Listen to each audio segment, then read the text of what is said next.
What follows is for news and entertainment purposes only. Any use of the forthcoming information in violation of any federal, state, or local law is prohibited. Mike North, you are on fire. You know anybody else that good? No. No, they'll tell you they are. They may think they are, but we're documented every single week. The eye is on us. That's and I ain't talking about the eye of CBS, the public eye. The first feeling I got when I won a bet was elation. The worst feeling was when I lost a bet and I wanted to jump off a balcony.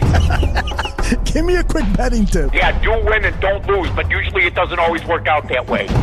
How many times you heard this? I'm going to Vegas. I go, how'd you do? Well, guess I lost $4,000, but you know, you go there to have fun. No, you go there to win. And that's what's wrong with people. They have the negative mentality in anything they do, including sports, before they even lay the bet down. So you got to be positive. Vegas Scores and Odds is the landing place that gave me an opportunity to handicap. They let me show what I could do, and there's packages, there's free picks. What does Vegas Scores and Odds do when you perform? They reward you, and they take care of you, and that's why we're ready to do this show. Vegas Scores and Odds presents the Mike North Advantage, and it begins right now.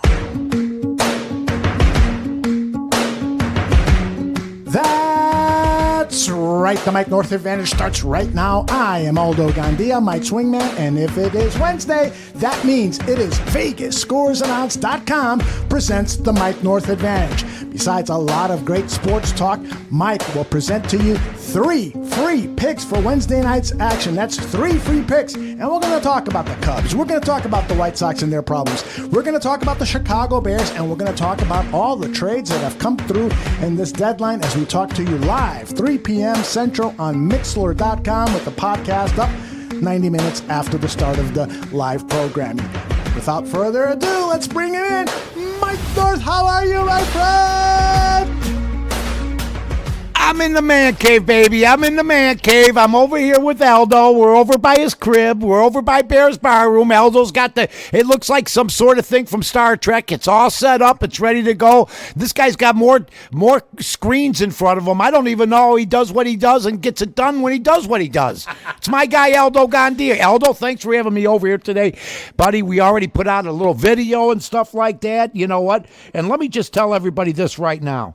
Just check everything out. Check out Vegas Scores and Odds. Just go to VEGASSCORES and odds, odds.com. Vegas Scores and Odds, and you will see guys like John Anthony. You will see guys like the Vegas Pipeline, Hollywood, Dennis Macklin. Johnny Anthony right now 6-2 the last 7 days. Dennis Macklin 6-4. I'm not in the top 4 this week, but all sports last 30 days 17-12. I'll tell you what, all sports. I'm still 6 away now as I regressed a little bit from the coveted over 200 over 500 mark, so we're ready to go with that. Last week I was 1-2 on Bears Bar Room, which leaves me 9 above 500. It was a very good week for me, but it was one of my, after being 2-1 the week before, so we're 3-3 the last 2 weeks, giving everybody what they want. So check us out and follow at VSAO. Aldo, you are awesome. This place is great. I see where you have a slot machine. I might take that from you and bring it home so my wife is even more busy than she usually is, my friend. But you got a great crib here. Very nice and a very good setup, my friend. Thank you. Thank you very much. My prized possession is that Chicago Blackhawks jersey that's autographed by every member of the 2010 Stanley Cup team. It was a gift from my wife. And you know, I got a lot of other memorabilia here, but it's not what you had over at Papuland. Well, I got a little bit bigger basement, but for the stuff that you got down here, you got as good a place I've ever seen. By the way, did they write on this, get rid of this jersey by 2016 because we're going to suck soon? Did they write that on the back of that little jersey? Or see, now you're stuck with that forever. I'm sure someday somebody may want it. I don't know, but you know what? It's amazing because in sports, you could be today's hero and in a matter of months be yesterday's newspaper, and we're seeing that all the time. I mean, teams that were hot 10 years ago are no longer hot, you know? So it's amazing to me. So, by the way, you've been at Bears camp, training camp. Right. I've enjoyed it. I've been enjoying treating out and everything else. And Bears Barroom has been very, very out there, my friend. Yeah, we have been very fortunate. Besides myself, Greg Braggs, who has his own show here with Joe Mando called Shy Fans in the Stands, and he's now a contributor over at where you work, right. ESPN.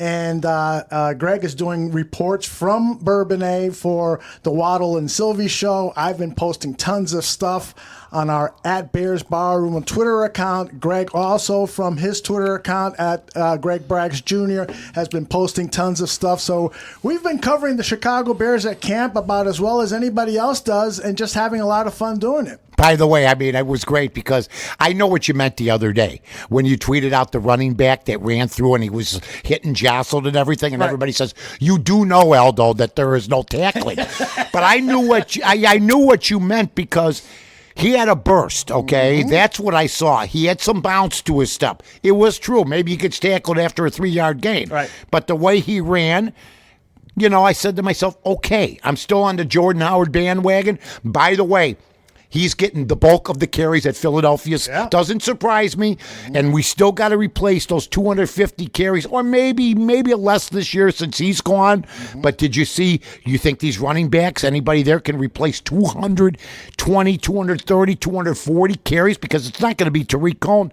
who had 100 carries last year. Maybe it gets up to a little bit. But if you use him strictly out of the running back position, he's not going to last. Right. I totally agree with you. It's going to be a running back by committee. I think that's what Nagy has planned. Yeah. Mike Davis, who they acquired from the Seattle Seahawks, and third round draft pick, the Bears' first pick overall, David Montgomery are going to be the two primary ball carriers, and then Tariq Cohen is going to be used all over the place at the running back, at the tight end slot position, at the wideout position. He and Cordell Patterson, who will play some running back, and he's a huge guy.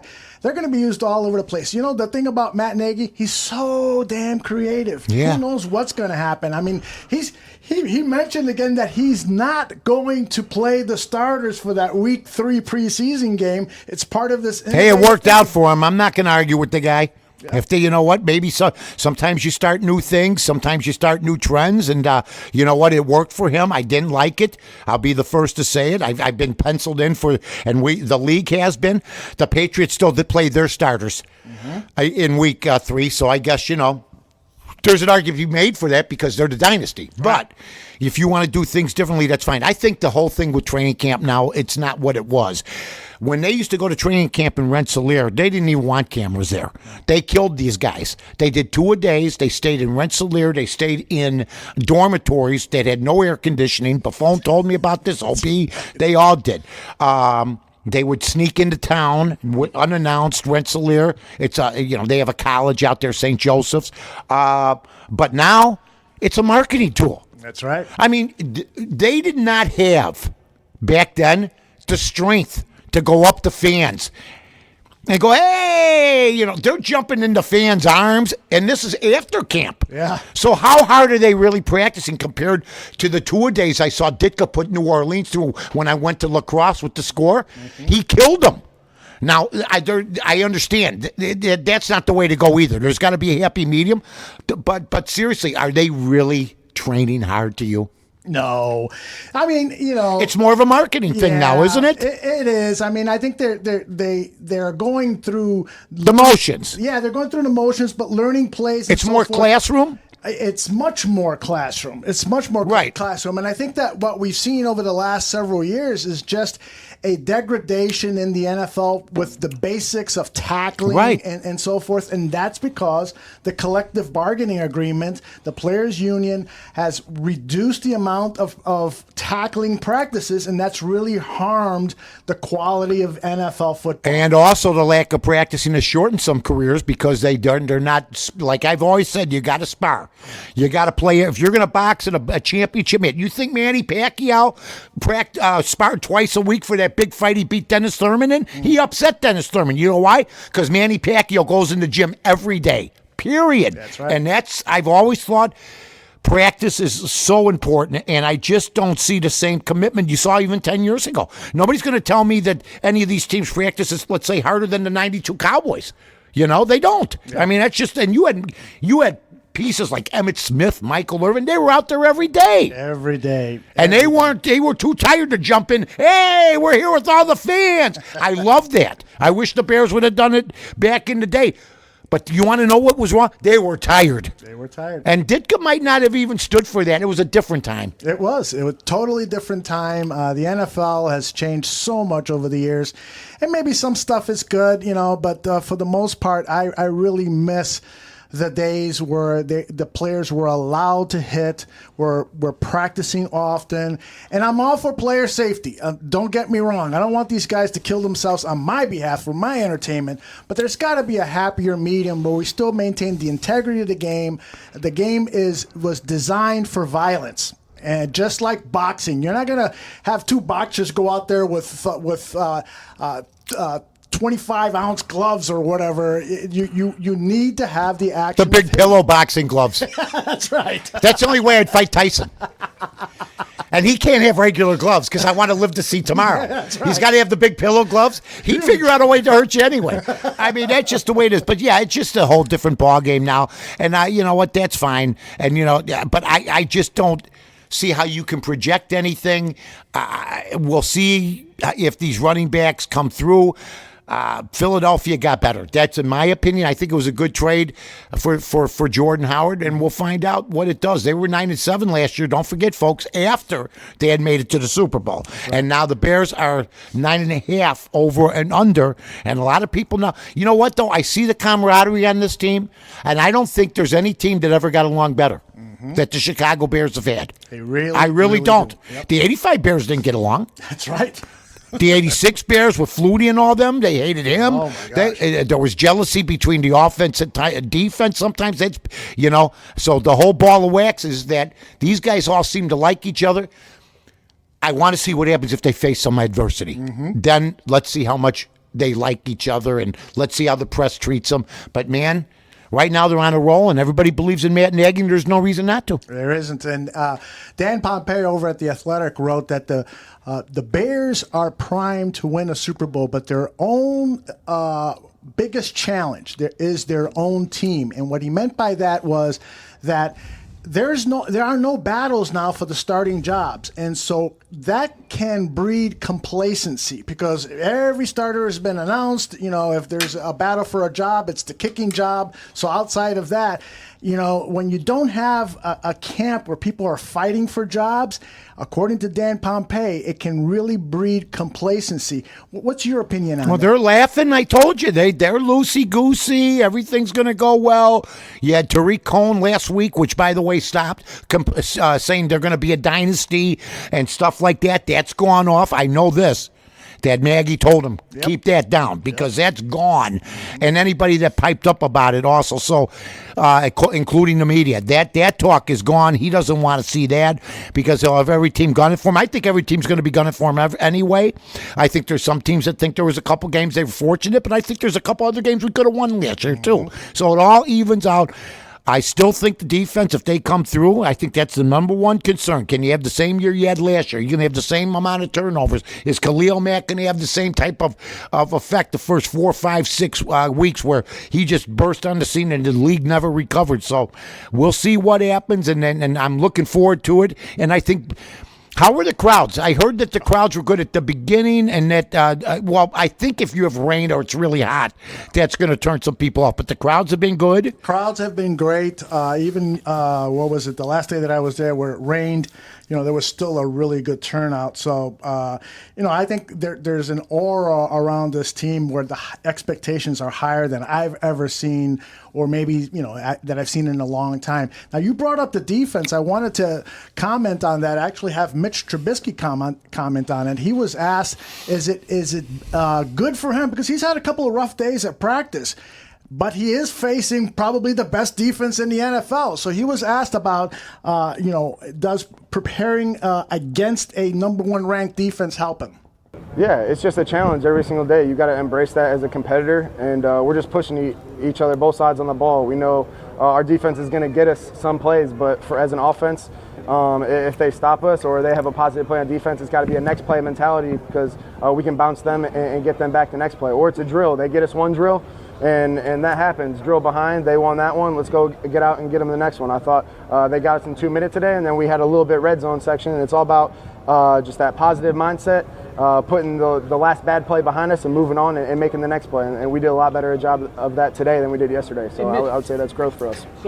Got to be impressed with that young man, right? Yeah, I am impressed with him, and what we got to remember is the '85 Bears, is they weren't even a dynasty, but what they were was the offense got better because they were playing against the Bear defense, and the Bear defense got better because they were playing against a team that knew how to run the football. They had a great quarterback in Jim McMahon that could deceive them. The offensive line really, at times, won and dominated the defensive line.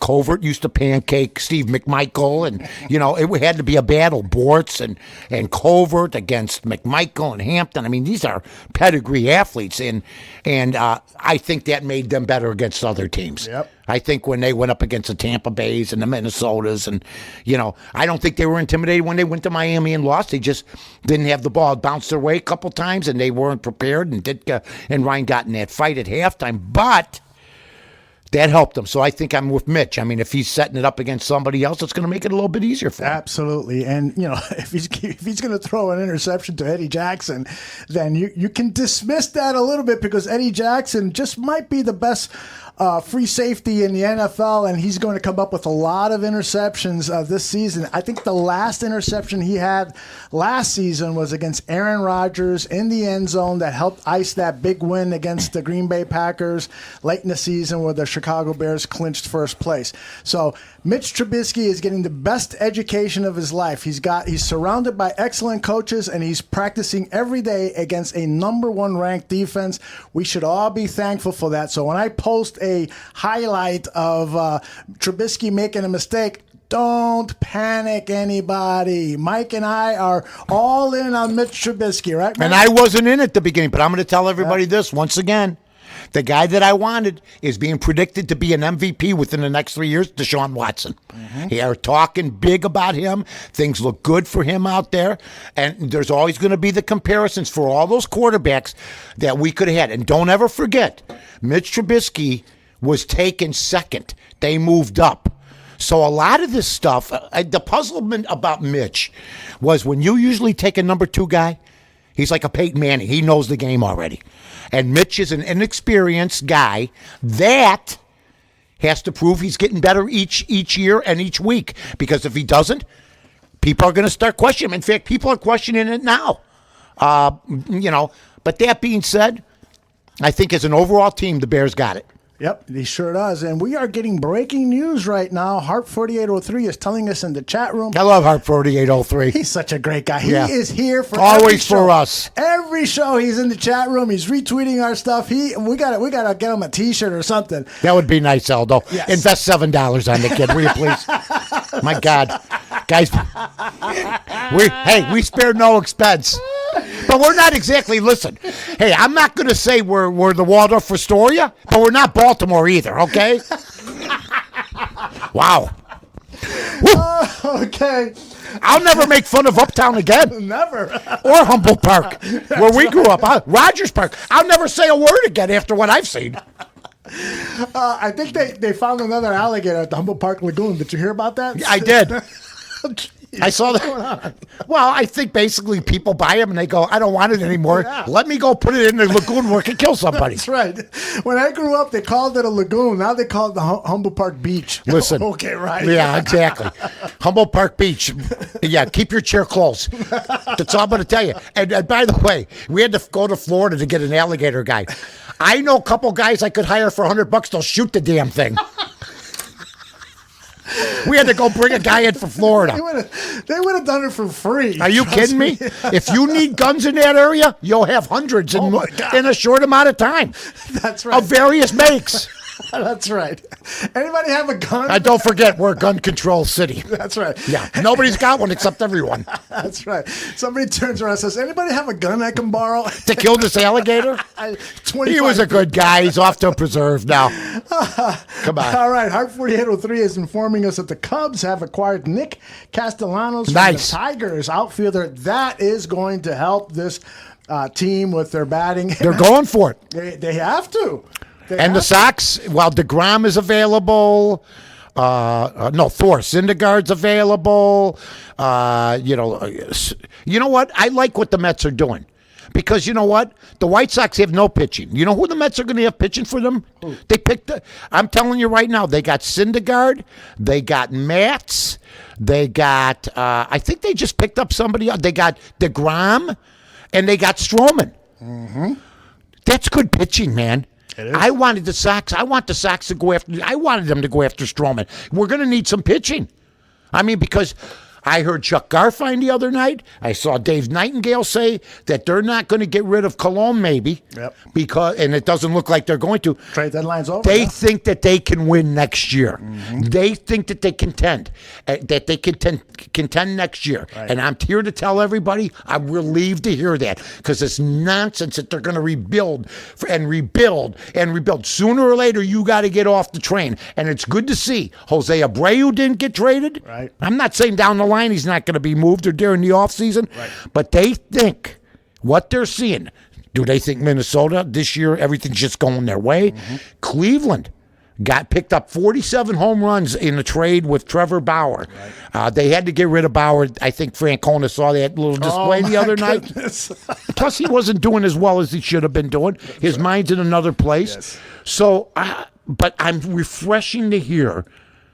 First, I heard Garfien say it a couple nights ago on this broadcast. I go, wow, that's going to be a surprise to the kid announcer and Steve Stone, because, but I want to hear Steve Stone say it now. Yeah. Because I value his opinion. Absolutely. He's not really extending himself yet. Mm-hmm. He hasn't said, now rebuilding's over. I'm Steve Stone. No. When he says that, then I'll know for sure. But right now, you got Dave Nightingale thinking the White Sox front office thinks that they can contend next year. Good. Make a stand. Keep your guys. You can't keep trading guys. McCann's going to be back. Abreu's going to be back. Now you got to go get some pitching. Yep. That's about as good as you could cover the White Sox in about a 5-minute span, my friends. You don't want to talk anymore about the White Sox, but I don't mind talking about the White Sox. They've disappointed you greatly. It's been hurtful for you. Yeah, it has. You had them at 500. And now it's almost laughable, isn't it? Yeah, it really is. And it shouldn't have been that way. Yeah. A guy named Louis Pena, I don't know who he is, but he just tweeted this out, and I have to kind of agree with him. He writes, the Chicago White Sox front office continues to be one of the most boring and uncreative in the league. Shocker. And I got to agree with him. No doubt about it. Right. How are we going to win without pitching? See, to me, my deal is Trevor Bauer, for instance. They got 2 major league bodies for him, including Yasiel Puig, right? That can help you right away. Exactly. Who did the Sox get for sale? Prospects. You never get prospects for a pitcher that great. You can get prospects, but you should have gotten a player that could help your club. And now, I think the White Sox would be just as good if they kept Quintana and Sale. Yep. And they filled in a couple position players. Mm-hmm. That's all crap that they couldn't win with Sale. They didn't have the team to win because Sale went to Boston and won the very next year. Yep. It's almost like they were blaming him, and it was nonsense. Well, yeah, Sale. I know we got Mancada. I'm happy about that. He's playing good. He really is. But there's a lot of other guys not. Yeah. And their pitching staff that they thought that was going to be so good, Giolito, Cease, Covey, Nova, it's not going to work. Mm-hmm. It's not working. I forgot Lopez, who we still aren't sure about. Yeah, right. And now Giolito, you brought it up earlier. 5 out of his last 7 pitching performances have been not good. They've been losses, 5 out of 7 losses, and He is. Let's see what it says. Can I see you with your paperwork? I get to watch you in action. This It's is exciting. unbelievable. I actually wrote notes for today's Oh show. my God. You mean you don't do that all the time? It's a little showpiece for you? That's right. I think you rented the dog, too. Is that really your dog? You go, this is Noodles. I go, Noodles? He's a little cute little dog? I think you just rented him and you're going to bring him back because you know I'm a dog lover. Huh? Exactly. Okay, I love it. You're on, Noodles dog. was looking at me like going, what am I doing here? Yeah, he is 2-5 in his last 7 starts. And he's our future. Exactly, and he's given up 25 runs in those 5 losses of his. So he has been tagged. And I told you this. And they're big underdogs today against the Mets. Yes. Big. They're like minus 170. Wait a minute. I know the Mets are not the Mets of the 86 Mets. No. They're not the 69 Mets. No. All I'm saying is that's big. That's a big. big spread, man. That is huge. Brutal. And I told you this about Lucas Giolito months ago, that I was worried that there was going to be too much pressure, that they needed to pick up another pitcher just so they can kind of spread out, the pitching pressure, because you expect him now, you really want him to win every game because they're losing every other game where he wasn't starting when he went through that great streak of winning 10 games. I'm going to tell everybody a stat that I got. Eldo goes, Mike, please come up with something quirky. Please, since I'm going to tell everybody, the White Sox are the second worst team in the majors at 38%. In other words, when they take the lead, 38% of the time in the next inning, they give it away. Wow. 38%. Holy cow. Okay. And that is just unconscionable. That means you give them a lead and their pitching just gives up because they have no pitching. And by the way, Louis Giolito, I believe, is Italian. He was in the first half. He's Puerto Rican in the second half. Okay? Enough of this. I've disowned him. We're disowning him. I'll take him. Believe me, the Italian flag is at half-mast right now. That's all I'm going to tell you. Yeah, by the way, it wouldn't be the first time. That's great, Mike. My God. That is great. All right, let's go back to talk about Nicholas Castellanos, the 27-year-old. I think he's Italian, isn't he? I think he is. No, I don't know. It depends The on Italian and Spanish names sound so much like I thought La Russa was Italian. He's Portuguese, Cuban. I go, well, how do you get an award from the Italian Hall of Fame then if he's Cuban? Robin Ventura. I go, that damn Italian can't manage. He's Portuguese. No wonder, I said. Unbelievable. All right, Bring back Joe Torre. He is a power hitter. Look at He's got to be Hispanic. Well, you think Castellanos is Hispanic? Well, no, Nicholas Castellanos in the old days, I think was a mafia chieftain out of New Orleans or something. Yeah. I don't think they give information like that anymore. No. What nationality people are. No, You just got to figure it out on your own. I don't know. 6'4" power hitter, plays third base and right field. He's not a very good defensive player, but he does hit, and he hits for power. He has 11 home runs this season with 37 RBIs. He was injured, wasn't he, a little bit? He was injured for a while. Rizzo and Bryant yesterday 1 for 8. You know, you got to have some help for these guys. Yes. They just don't deliver every day. They don't deliver. We've talked about it. And by the way, Daddy's a right fielder, maybe not as good. I'm sure he's better than Contreras. And I'm sure he's better. Chris Bryant plays a good left field, plays a good right field. But if you notice, folks, he got hurt the other day with his knee playing third. And I tried to explain to everybody, when you have a guy that plays right, left, one day third, first, you move him around, that's different running. And that's going to put pressure on his legs. He didn't get hurt at third. I think that injury started happening playing the outfield a week earlier. Mm-hmm. So he's okay now. Mm-hmm. What's that humming? I love that humming. Hold on, I think I know what it is. Yeah. That's humming, ladies and gentlemen. I've come too close. Eldo has pushed it away. There it is. It's back again. But don't worry about it because you know what? I've had worse than this. My God. I got to tell you, though. Hold on a second. And you know what? Press that thing in there. There you go. Okay. Do me a favor, will you, please? Whoever put this in, give him a call. Tell him I'm a big star and I don't need this kind of nonsense. All right, now enough is enough. The humming of no, I think the mics hummed the mics hummed at the score for day one and they haven't stopped. I bought all this stuff at a Score garage sale. Really? I'm sure there's plenty of my stuff around. There's no need for that anymore. By the way, don't forget, not only do we, by the way, and I'm working hard to get a sponsor for our Monday night show, which looks like it's going to be good at the beginning of September. Then I'm also on Bears Barroom on Mondays, on Wednesdays. The Vegas Scores and Odds guys, folks, just give them a call. Do what you got to do. Just press the button. You know what? 806-504-2201. Free winners daily, 866-504-2201. And you get the top handicappers in the business. They get it done for you. Vegas Scores and Odds. Give them a follow at VSAO. We're really starting to grow that. We've grown. Also, Bears Barroom, don't forget to follow us there. Don't forget our show every Wednesday, the Mike North Advantage. And Aldo does a great job on social media. Colorful, nice. Today was a nice ad for Vegas Scores and Odds. So we are rolling, ladies and gentlemen. So, yeah, I mean, right now, we're getting ready for football. That's basically what we're doing. And you know what? We've had a good year picking games, but let's face it, it's all about the NFL. It really is. That's what everybody wants to bet on. I'm going to remind everybody that last year on the Mike North Advantage, he started off 18-1-1. It almost seems like a dream, doesn't it? It really does. And you know what? I got news for everybody. It's not going to happen again. I've already come to terms with that. And I'm just praying to God everything works out. My God.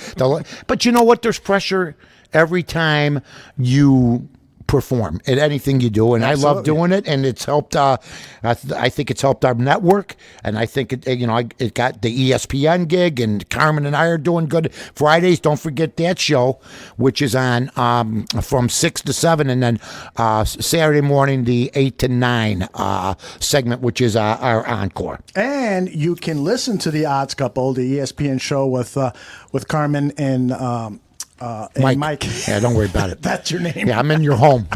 Where's the jewelry? You can listen to it at the ESPN 1000 Podcast Center. Yes. It's available in podcast version on Friday night. I actually listened to it Saturday morning. Isn't it fun without? I mean, I got to be honest. I love our advertisers, but if you really want to roll through it, you can listen to the encore. They have the same advertisers, but when the podcast comes out, boom. Boom, baby. Yeah. You know, sometimes you need to do that in the interest of time. That's right. But as always, we always want you to support our sponsors like VegasScoresandOdds.com and ESPN sponsors too, because they're so nice to invest money into what we're doing here. All right, I think it's time for you to share with people a little bit about how we can make some money. So I'm going to play this music. There it is.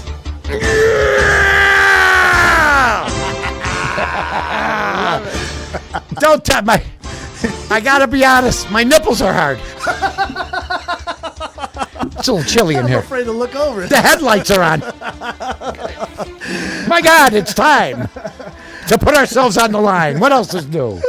My God. I want to remind everybody that this is the part of the show where Mike does 3 free picks for Wednesday night's action, and it's all brought to you by our friends over at VegasScoresandOdds.com. You got to go visit that site, okay? I heard a bell go off. I think that means that the lingerie section is open. Remember Goldblatt's? Lingerie. Women's lingerie. Where's the men's lingerie?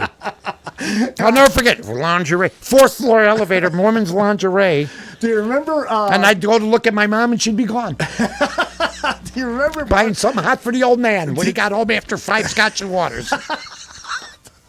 Did you ever? You look like a showgirl, honey. Did you ever hear the rumors about what was going on in a men's washroom over at Marshall Fields on State Street? Well, no, but I went to use the washroom once when I was 11. Is that bad? Well, my aunt waited outside, my Aunt May. She goes, you kids go in.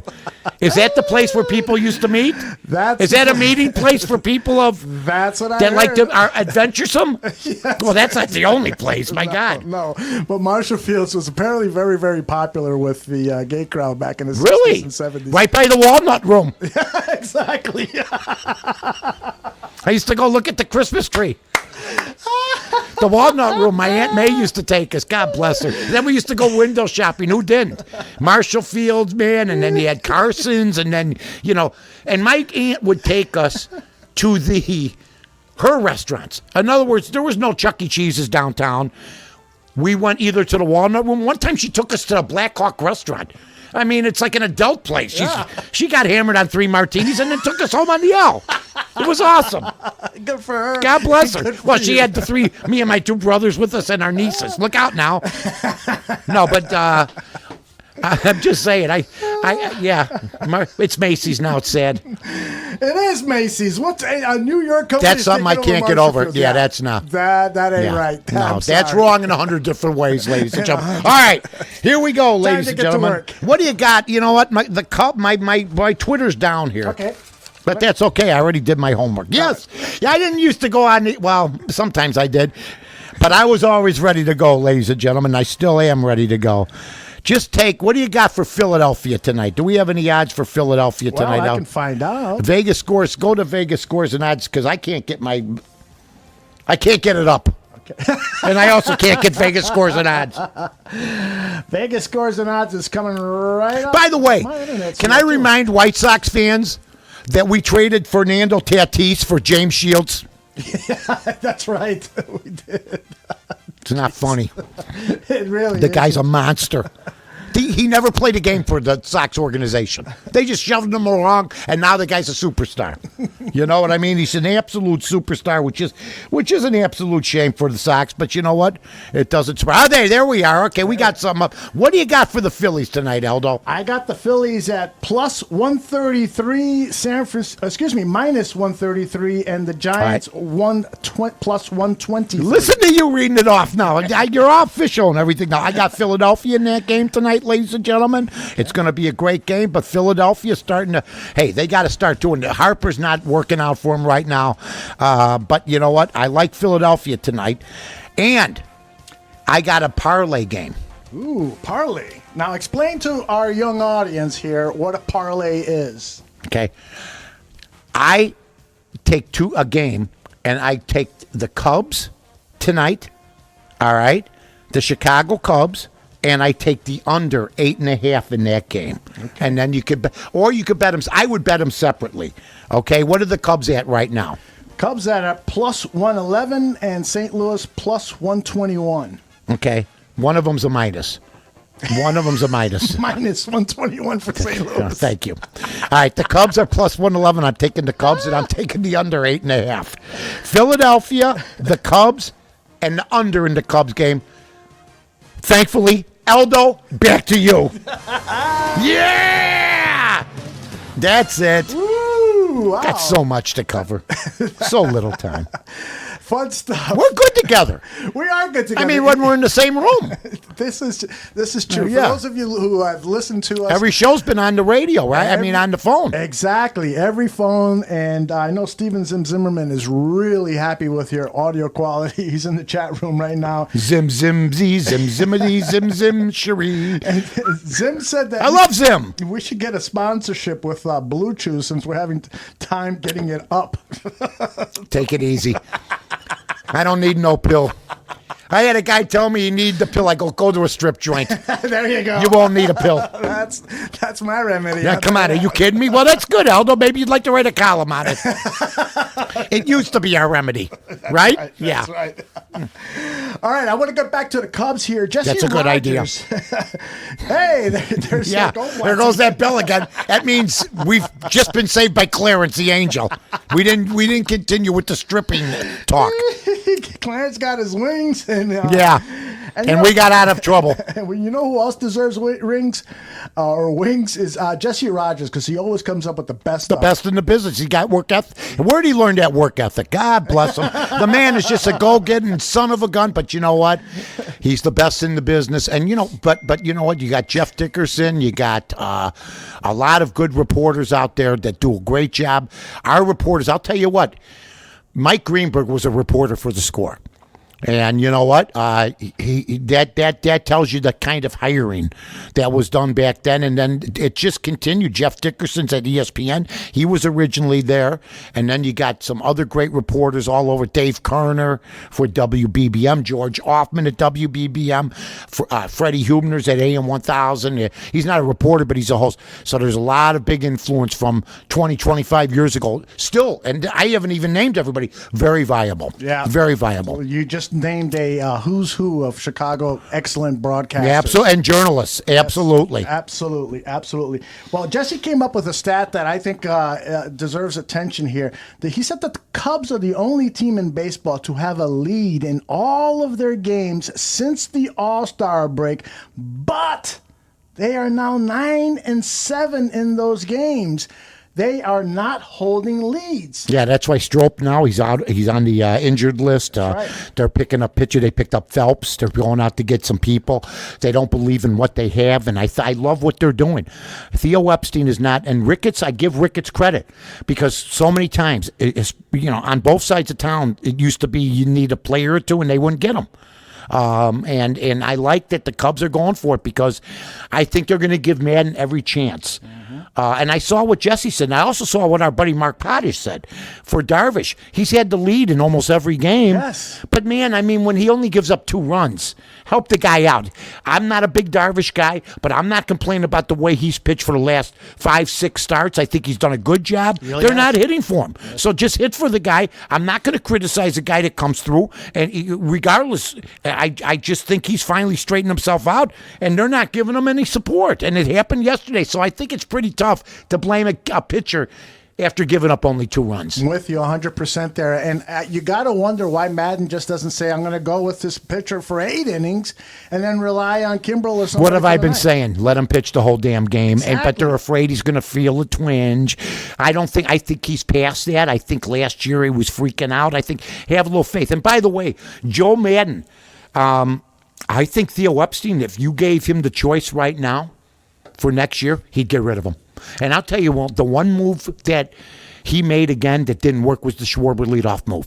And the Cubs have gone up and down, and then all of a sudden he drops into 8 one night, and he hits 2 home runs and drives in 7 RBIs. What Schwarber needed was men on base, which you don't get when you lead off, right, especially the first time. People that say, you only lead off once. Yeah, I understand that, but you also bat the most, and the guy is hitting 206 with men in scoring position. It failed, and Joe went back to it again, and if we end up losing, I'm going to look at the Contreras game and also what he did with guys like Schwarber, who had no business leading off.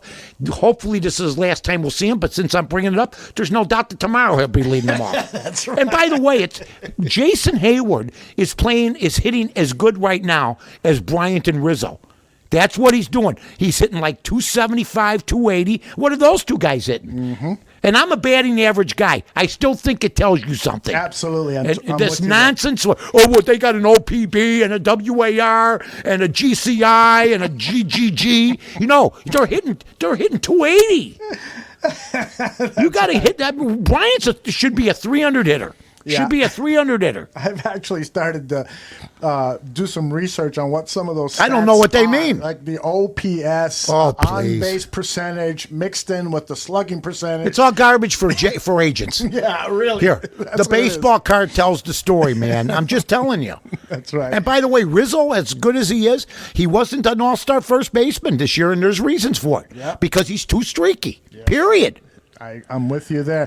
Now, I got to ask you, because I posted this question up on Twitter.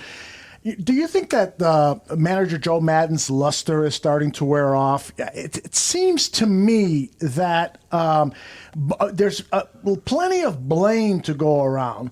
But you have rightly pointed out, and you're a big Joe Madden fan. I like Joe Madden. Yeah, but I don't think they'll do better after he leaves. But then again, if they don't make the playoffs this year with this team, time to go. Yep.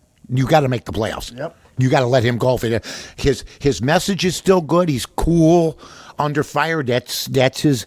He doesn't panic, but his lineups, there's no doubt about it. And not having a set lineup, I think, has hurt him. Yep. And I said all I wanted to see him do was play a set lineup after the All-Star break, and he moves people all over the place. And I think that affects people not only physically but mentally at times. And Mike, they're doing this. And they're still doing okay. Yeah. They are. There's no doubt about it. I mean, this team should be 5 games. That's ahead what I in thought that they'd be division, by now. right? But they don't have a player like Yelich. Yeah, He's a stud, man. He really is. Look. You could say Mike Trout all you want. If you told me, okay, I'm taking Mike Trout, okay, I'll take Yelich. I would not be disappointed. Yeah, at all. Either one. At all. I'm with you. And the other kid from L.A., Bellinger. Oh gosh. So first of all, when you say that Mike Trout's the best player in baseball, you might be right, but he plays in the American League, and the National League's got better players right now, even though they can't win an All-Star game. Mm-hmm. Hey, you talked about the lineup, and this season, for the first time since Madden has been, he makes out the lineup for the entire week and posts it or shares it with the players. Because he wants them to have a heads up. He never used to do that. Yeah. And all of a sudden, he started doing that because players don't want to be told on game day, right, like a Chris Bryant, you're going to right. They want to prepare for that. So he's making out lineups ahead of time. He manages unconventionally. They won the one World Series, but they've failed to, and it's hard to do in baseball to win again and again and again. So we'll see what happens this year. He's got to make the playoffs, though. If he makes the playoffs, I bring him back. If he doesn't, I don't. Now, is your gut feel that this team is going to make the Yes. playoffs? You've been endorsing them. Absolutely. All season long, so you're still there. Yeah, I know it's tough to make you, basically try to convince you of it, even because you're still riding the White Sox Express, which, by the way, is a donkey in a wagon with Reinsdorf waving from the back. Hello. Hey, let's introduce the fantastic front office. Ladies and gentlemen, he's 1-1. He's a one-hit wonder, and he's from Stanford. It's Kenny Williams. Oh, my God. Now, listen, I want the Cubs to win. It's good for business. I want the Sox and the Cubs to win, to be honest with you. Absolutely, me too. And I think the Cubs are going to win that division. I still don't believe in the pitching but see, you know what they got at Milwaukee? A bullpen. Yes. And that's what's been the Cubs' problem. Mm-hmm. So now they're addressing it. Isn't that weird that at the beginning of the season, it was the Cubs starters who were laboring and, the Cubs starters who, were laboring and the bullpen was coming through for them. And now it's reversed. The starters are pitching well and the bullpen is They got a quality starting staff, the best, I think. It was one of the best in the National League that's kept them afloat. Look at their record on the road. They have one of the worst records on the road, and they're still holding water. Yep. And that tells you, hey, are they built for the Wrigley Field? Are they built not for the road? Do they party? Look, I've seen them on Twitter at 3 a.m. I'm not saying they don't go out and party. I think every major league team goes out and party. Absolutely. And guess what? I don't care. But if you're not winning games, their road record is like, I think they are 20 and 32. That's unbelievable. And what's their home record? 36 and 18. That's it. If they had just played 500 baseball on the road, they're fine. But they're doing something on the road. I don't know what it is, but they're not the same team. All right. The Cardinals are actually 500 on the road, and so that's why they're there. Yeah, exactly. That's why they're there. I mean, the Cubs are home top heavy. What happens if the Cubs make the wild card, don't get home? Cooking, right? Yeah. And by the way, last year we got screwed. That's right. So, I mean, look, they're supposed to win the division, that team. That team was supposed to have a 10-year run. Mm-hmm. And I don't see it happening now. And I had compared them last year, and then Cub fans go nuts on Twitter, that they might be the 85 Bears. And everybody looked at me. I'm going, wait a minute. Aren't they looking that way now? Yep. You're absolutely right. I mean, the Bears made the playoffs every year, and they only won once. The Cubs, if you're telling me the Cubs got another World Series in them, I think it's 50-50 now. And where before I thought it was 75% coming in that division. But Yelich showed up. I mean, Derek Jeter should be fired for that trade. He should be fired. But then again, he's the owner, so it's hard to fire the owner. But my God, I mean, you got rid of and look at St. Louis with Ozuna. Mm-hmm. Ozuna from the Marlins, Yelich from the Marlins, right? Mm-hmm. The only bump and bust has been Stanton. Right. There you go. Looks like Tarzan, but right now he's not. He doesn't have the. His physique is huge. He's a monster, but he gets hurt. Right. Tonight, Kyle Hendricks is pitching for the Cubs. The professor's going to win tonight. Okay, well, I got to tell you this about Kyle Hendricks. He's a good pitcher. He has lost his 6 games in a row. Hendricks has lost. But what was the score of that last game? Exactly. I was just going to help you with this, but you already were waiting to trap me. I was walking. I'm going, where's the trap door? Right below your feet. It's not his fault. Am I astute enough to remember? Because I bet some of these games, he's been losing tough luck. What have been some of the scores? Okay, he's given up. In these games that he's lost, he gave up 0 runs, two runs, 2 runs, 2 runs, 2 runs, and 5 runs. Yeah. So he had one bad outing, maybe. Yes. And you know what? Maybe. So to me, that's what I remember. He's pitched quality baseball. Quintana's pitched quality baseball. Mm-hmm. Lester's the guy right now that, came back from a mysterious illness. Yeah. And gotta play if you're just me. I play twice a week with the flu. It was called a hangover. On the radio. So, no, I'm just saying that he's better, and you know what? But he has been not that good. Look, Darvish is getting the job done. I think you know what? I think they're in good shape. Hamels is going to, I love Cole Hamels. Mm-hmm. So I think they're in good shape. If the Sox had that pitching, it's a different ballgame. It's all about pitching. If you're the White Sox, you never trade great pitching. That's the adage. They did. You never trade good pitching. They did with Quintana. And that's a problem, and that's why the Cubs got the advantage, because they had pitching. That's it. Very, very true. And, when you look at this Cubs team on paper, they look so incredible. And that's why I kind of look at Joe Madden, and I wonder, has he lost something? If I don't think so. I think the players do. Are they really performing like they should? Well, yeah, but that could be partly because he doesn't kick him in the ass. When Baez doesn't run out a hit, and Baez loses his mental concentration, doesn't throw to home, and after the game, Madden is still throwing platitudes at him. I'm like, what happened to Mike Ditka? Wouldn't have he done will that. never criticize his guys. Why? He probably does it behind closed doors, but he's. I think you got to get up 2-3 glasses of Binny's wine in him before you'll start hearing. Somebody said something on Twitter today about the Pirates. Uh-huh. They're headhunters. Clint Hurdle is a headhunter. That's right. He's the manager of a team that's cultured. There was 2 hitters already today hitting the game. I was watching Cincinnati-Pittsburgh to see what the reaction would be, and I was doing my homework, as I always do for the show, and I saw 2 guys get plunked by Pittsburgh. He's actually throwing inside of people's heads. That's wrong, and that comes from the top. Yeah. And that is a very dangerous thing. That's a classless thing to do, and I think. And now David Bell was managing today too. What is he doing managing? He got thrown out really twice yesterday in that game. What were those managers doing? And by the way, neither guy shook hands at home plate today. I noticed that. They shook hands with everybody else, the umps, everybody else. A kid was walking by with a souvenir, but when it came to shaking each other's hands, there wasn't. Unbelievable. Yep. That fight yesterday, wasn't that wild? I mean, Yasiel Puig has been traded, and then he's out there fighting. You think he knew? Well, the other guy, let me tell you about this. This happens because anybody that's got some sort of, they feel like they've been wronged. I was in New Orleans right before Katrina. I used to go 3 times a year, and it was starting to get bad down there. Yeah. It really was. Bourbon Street was starting to get bad.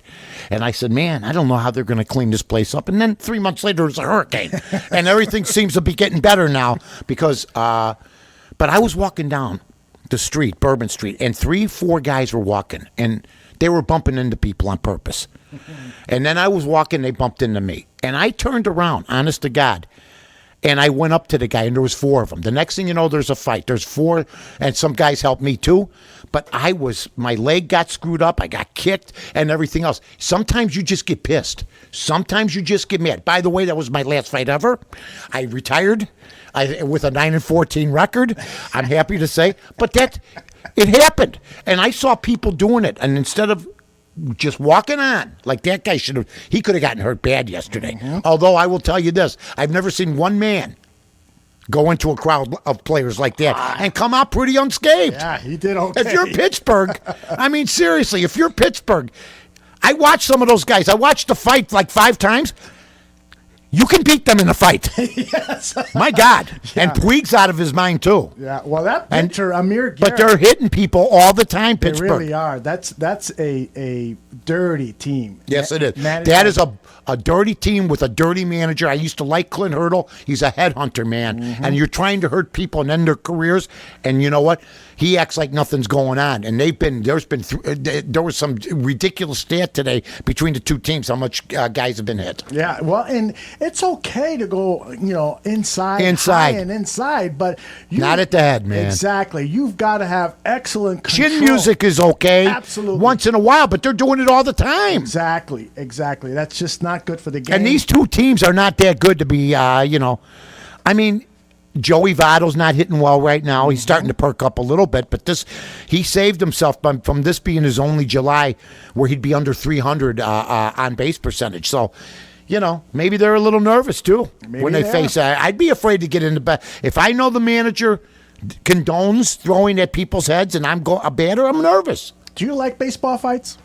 Oh yeah, I like off fights. I think they ruined hockey a lot by not hit because I was watching today. A political channel. I won't name it. Okay. And there were two ladies talking.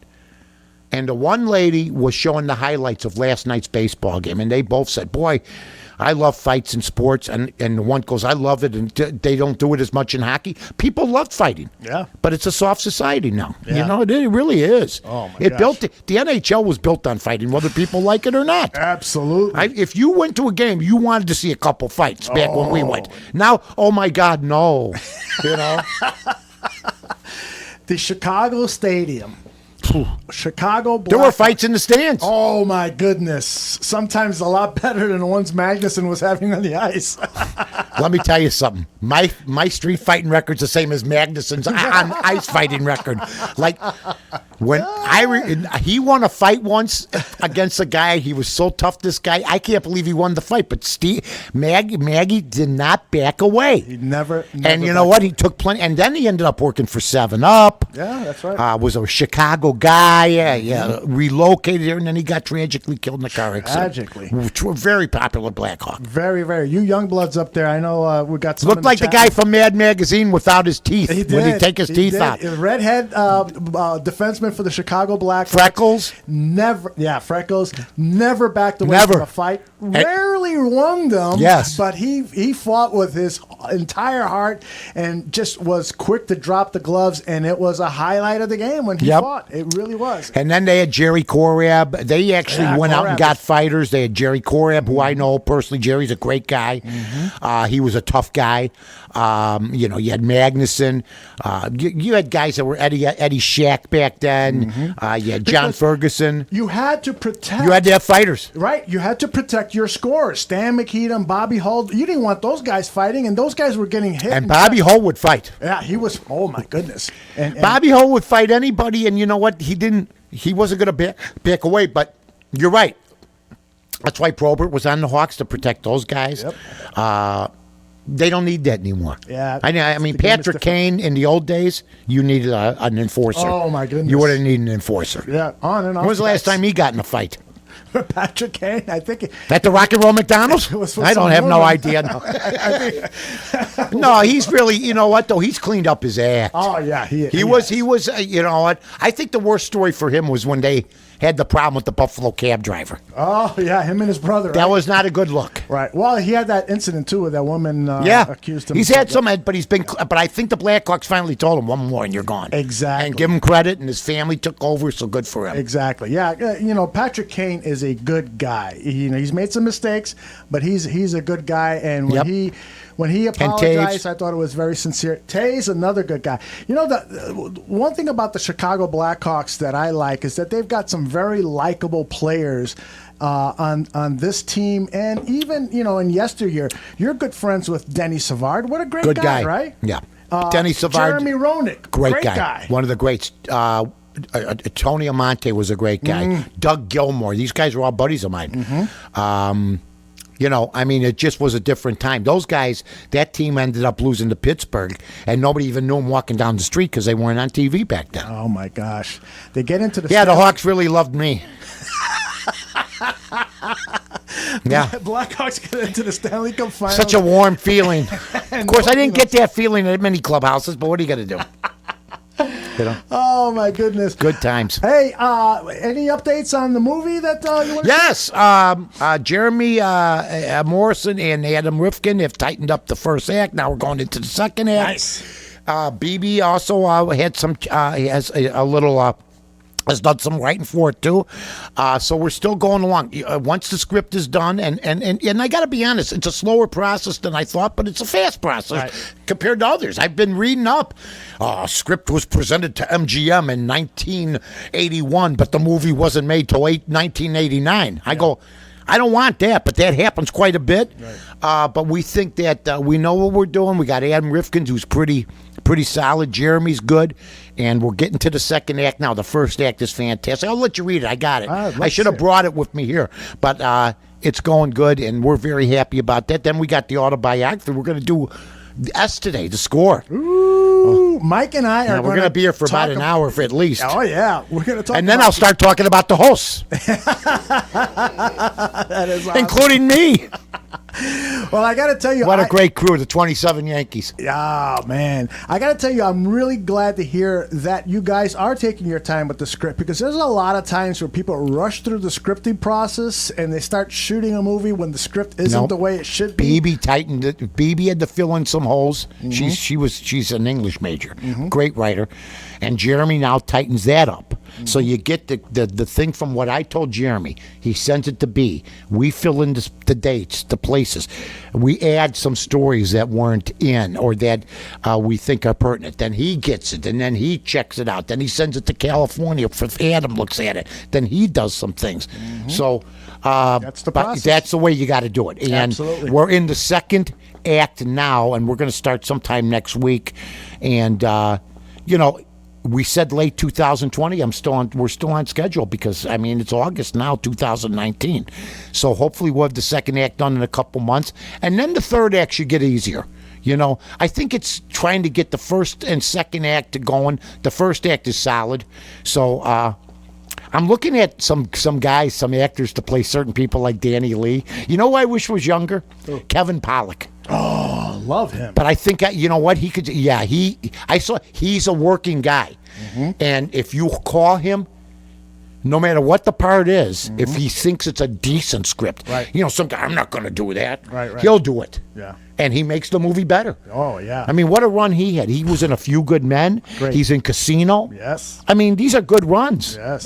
And he's made other movies too. Yeah. So, that's what we're looking for. Kevin Pollak, he'd be great. Oh.